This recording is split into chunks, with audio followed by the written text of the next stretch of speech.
Let's break into the week 5 action of the 4 games. The first game was the Seattle Dragons at the Houston Roughnecks. Roughnecks taking this one with a final score of 32-23. But the thing with this is that this was the closest the Roughnecks have been to losing a game, and this has been the most scared I think they've been, their fans have been. I know the most scared I have been for them all season because they trailed for almost an entire game. They didn't take the lead until 5:30 left in the fourth quarter.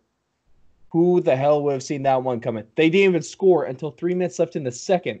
But when they did score, they scored 14 points in those final 3 minutes and sent the game to halftime all tied up, which really helped sway things going into the second half.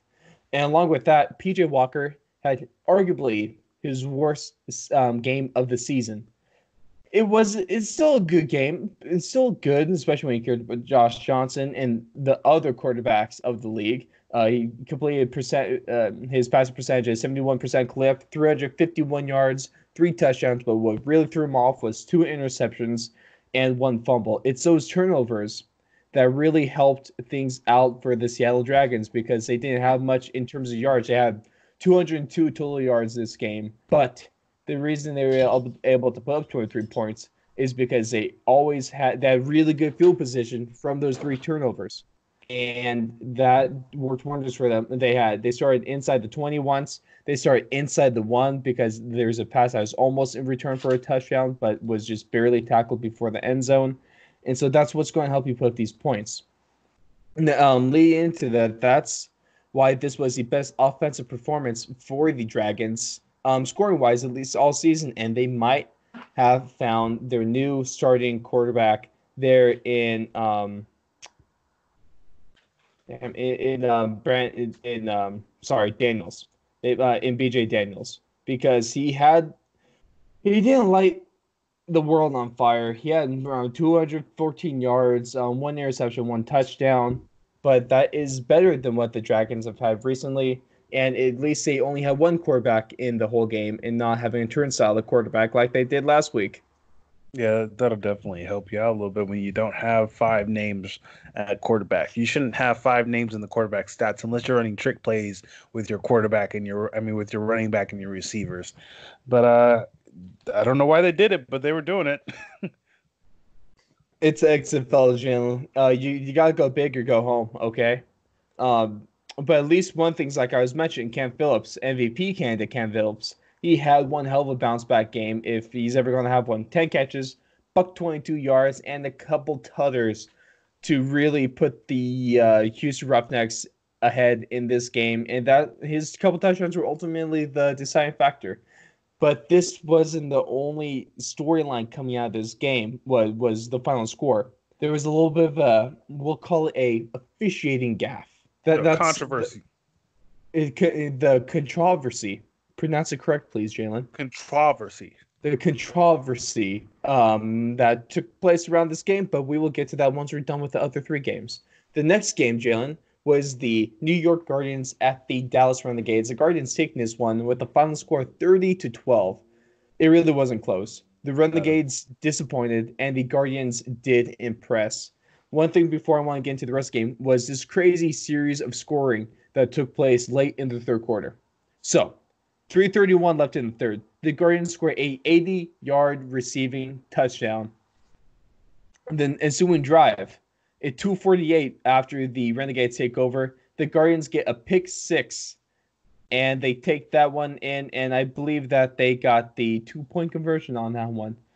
And then on the ensuing kickoff after that, at 2:38 in the third quarter, the Renegades take that kick back 97 yards for a kick-off return touchdown. So that's 3 touchdowns in less than a minute. It's pretty exciting. That's what the XFL is all about, baby. We Scoring. get 3 touchdowns. We get 3 touchdowns in less than a minute. I love this. One of the things I've been mentioning is I really like this new kickoff rule. We've been seeing it less impact, less dangerous play, but still bigger and better returns than we would see in the NFL with their constant touchbacks. And this is one of the things that XFL has really gotten right so far this year, and I really hope they continue to just get things right. They did get things right with officiating, maybe not at the time, but as a response, they did. let's see. The Guardians have found a quarterback for now, possibly former AF standout Luis Perez completed passes at 53% clip, 230 yards, one touchdown, one interception. Although it's pretty pedestrian stat lines, it's not bad, and that was still plenty enough for the Guardians to take this game. But the game wasn't won for the Guardians on the offensive side of the ball. It was won on the defensive side of the football. They forced 3 turnovers this game, 1 fumble, 2 interceptions, and they took one of those interceptions all the way to the house for a big pick 6. One of the most beautiful plays in football. Oh, I love the pick 6. It's so exciting, unless your team's on offense, and then it's depressing as hell. Yeah, it's really sad trying to see offensive players tackle. It's not a good look, especially the offensive linemen. I mean, some of the Unless it's Julio Jones. Unless it's Julio Jones or Larry Allen. Yeah, or Larry Fitzgerald. Larry Fitzgerald has more tackles than he does drops in his career. Ain't that one hell of a stat line? Sweet damn, damn, Jalen. Larry Fitzgerald is amazing. If we haven't known already, now we know even more. But with all these turnovers, this Guardians defense really gave Dallas's new starter, Phil Nelson, a bad day. Of course, Landry Jones was injured on the QB sneak last week during the battle the Texas Throwdown. Excuse me. Showdown. During the Texas Throw. No, it's a throwdown. It was a throwdown? 2 T's. It's a throwdown. 2 T's. 2 T's.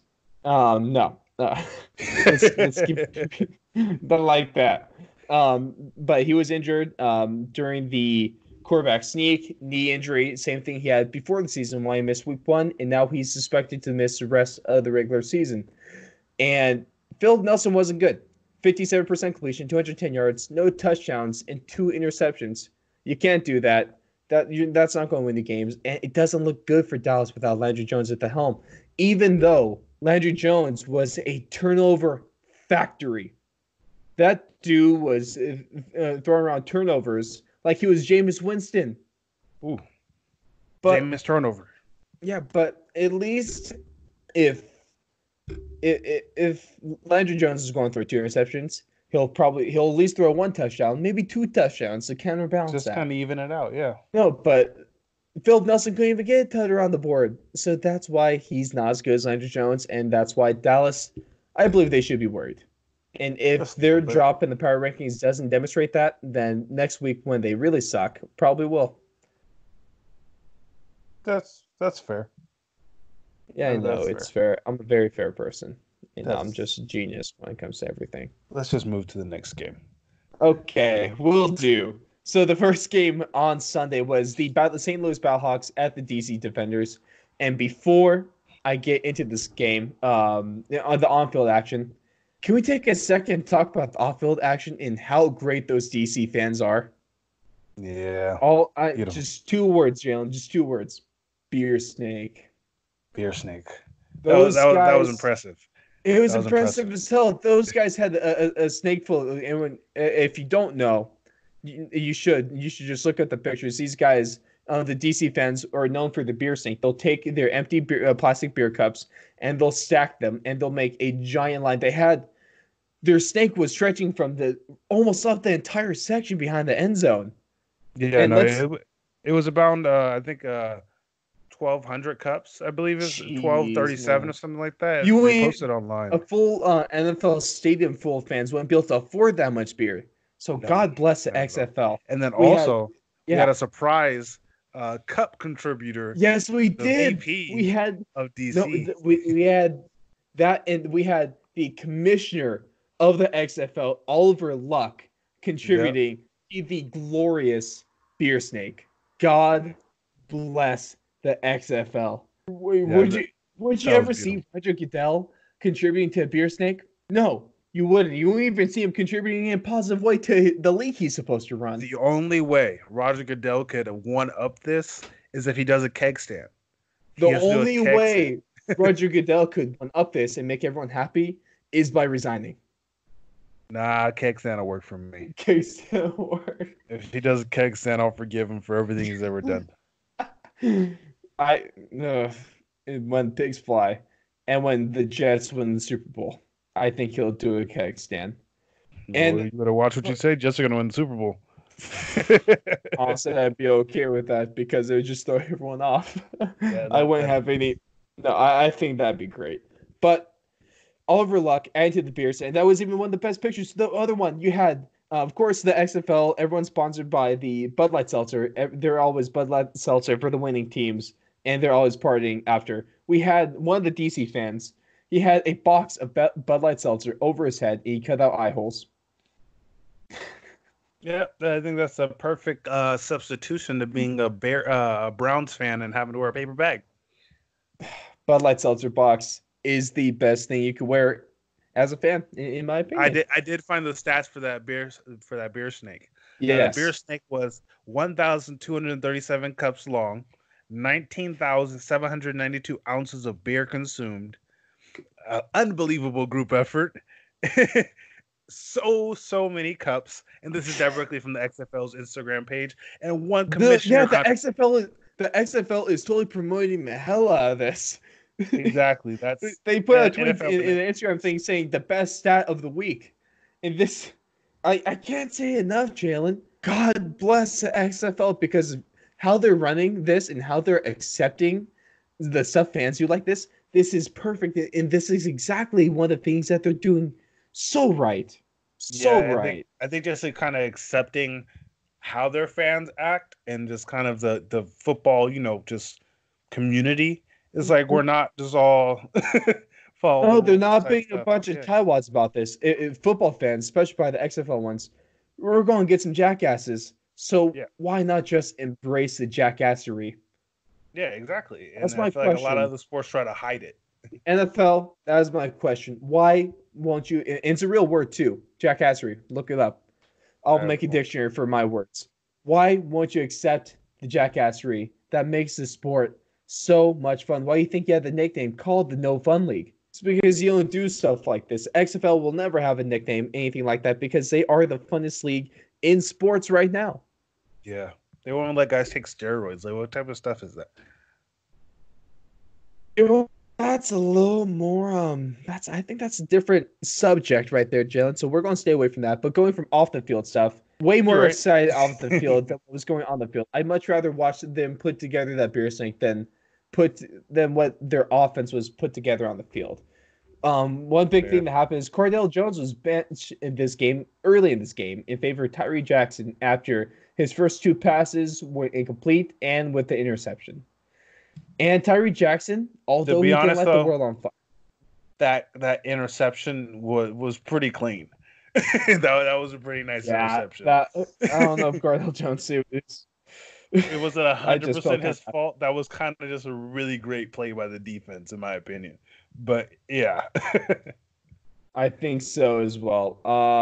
So Jackson, he relied on his defense and their run game to win this game. He didn't do much himself. 64%, 9 for 14, 39 yards, 1 touchdown interceptions. At least he stayed out off the turnovers, but he was able to do enough with the run game as that they established early and often. They had 230 yards rushing, 5.6 yards per carry average, and that's going to help you win a lot of games. One thing that what did surprise me in the bad way was kind of how he wasn't awful, but he just wasn't good. Jordan Ta'amu, after a few really solid weeks, he only completed 15 of 25 passes, 174 yards, no touchdowns, at least no interceptions, but he just wasn't that good. What the thing was is that St. Louis, they improved the run game this week, but it didn't really do much because they couldn't put any points on the scoreboard. Of course, if you can't put points on the scoreboard, you're not going to win games. That's just football. So are you saying St. Louis plus run game equals loss? I'm saying St. Louis plus run game minus passing game equals loss. But if St. Louis plus run game plus passing game equals question mark? Yep, solve for X. Solve for X. I already did too much math today, dude. I don't want to do more in the show. I think I can escape my problems. The Randy Orton, because I hear voices in my head. Next game. Oh. Next game. Take over now. No, the voice is going to take over. The last The game of the Vipers and week. Wildcats. Exactly. Speaking of Vipers, let's talk about the Vipers at Wildcats. Oh, damn. I am good with my transitions. We had the Wildcats taking this nightcap. Is a fun primetime game. The Wildcats took this one 41-34. No defense, but there was a lot of offense, and that's what people want to see in the XFL and in football as well. Josh Johnson put on a show as he put the whole team on his back. He went 20 for 36, 288 yards, 4 touchdowns, 1 interception. Jalen, as a Wildcats fan, how did you feel about this game? You know, uh, it was a little bit rough at the beginning. It was pretty rough. We were down 20 something to like 3 or 6. It looked pretty bad. I'm not gonna lie. I was out and I was gonna pull it up on my phone, but then like I saw the score and I was like, I'm kind of out right now. I don't want to make my day worse, so I didn't turn the game on. I just kind of kept watching from the app. And then we slowly, just kept climbing back. And then, Josh Johnson throwing 4 touchdowns definitely helps. It was Mr. Excitement's birthday at the running back position. So I'm happy we got him a dub. Josh Johnson pushes into the second place in passing leaders, which is a dub in itself. Makes LA look like a dangerous team when Josh Johnson's throwing the ball like that. And the defense, we had a big man touchdown. I don't know if you saw that one. I think that was the only highlight from their defense that whole game, but it was one hell of a highlight, though. It was pretty good. We had 2 interceptions, too. Forced fumbles. Yeah, but 34 points given up. I feel like it was a shootout. You know what I'm saying? With that shootout mentality, it's back and forth momentum. XFL's driving towards scoring. Score is going to run up. Yeah, and when you have an offense, that's your way of justifying it. Yeah, I'm gonna justify it, and it was good. I'm not even gonna lie. The other team quarterback, he had a decent day. Cornelius, as a starting quarterback, was 22 for 34, 65%. He passed for 300 yards. He had 2 touchdowns. Whatever, 2 interceptions. See, the thing is, if Cornelius could clean up his turnovers, he'd actually be one of the top quarterbacks in this league. Yeah, but you're not going to do that against the Wildcats and shiny Sean Oakman. Is he even doing anything this season? He's just there, and he's kind of scary when he's there. He's just there for pure intimidation on the coin toss. To be honest, though, I don't think he hasn't been, stats-wise, he hasn't really been doing anything. But, honestly, when you see it, if he gets past, you don't see people run at him. Sometimes people break past the line, or he breaks past, and you kind of run at somebody and try to make a move on him. You have not seen yet this season somebody run at Sean Oakman. I can't blame anyone. I know I wouldn't. Yeah, even the week 1, he did have a nice sack on PJ. Is it PJ? Yeah, PJ Walker. Yeah, PJ Walker. Whatever, but he demolished him. I know it was overall the bad game for that defense, but that hit that he had, ever since then, no one's going at him. And I cannot fault anyone. That's just smart football. Look at that.